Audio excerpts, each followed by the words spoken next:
guys, today I'm going to show you how to make an all natural dry shampoo recipe. It's really simple to do and you may have come across this recipe before, but if you haven't, hopefully this will be useful for you, and I'm also going to show some different things that you can add to it that are good for your hair as well.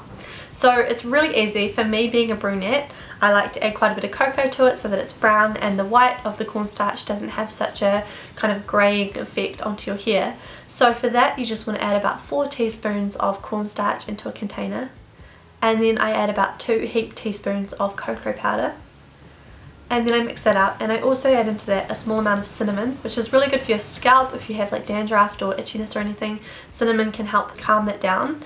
And then also I add a little bit of turmeric, and turmeric is good for you as well. It's also just good to add a little bit more colour into it. So now I put in about 5 drops of rosemary oil. Rosemary oil is often used for hair growth because it helps to stimulate circulation. It's also good for your scalp and reducing dandruff and things like that. So you can use different essential oils here for the benefits for your hair and for your scalp. But make sure you're not using too much oil, because obviously the purpose of this mixture is to absorb the oils from your hair. So once you've mixed that up, you can put it into a small salt shaker or any container, just as long as you're not dumping huge amounts of it onto your hair at once.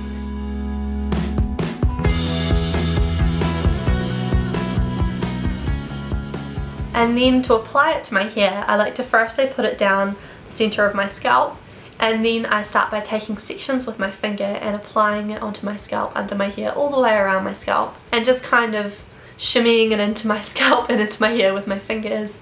And then you just leave it there for a couple of minutes and allow it to absorb up any oils, and then you can comb it out, and you can also flip your hair up upside down and just kind of shimmy it all out, and then you shouldn't have any lasting remnants of it, and your hair should look a lot more voluminous and full and a lot less oily, which is really great. And I actually use this recipe all the time. I love it. And I love not having to use the chemicals on my hair. I hate using hairsprays and things on my scalp. I don't know why. I think it is purely paranoia. I don't think there's really much difference to using chemicals on that part of your body as there is to any other, but I could be wrong on that, I don't know.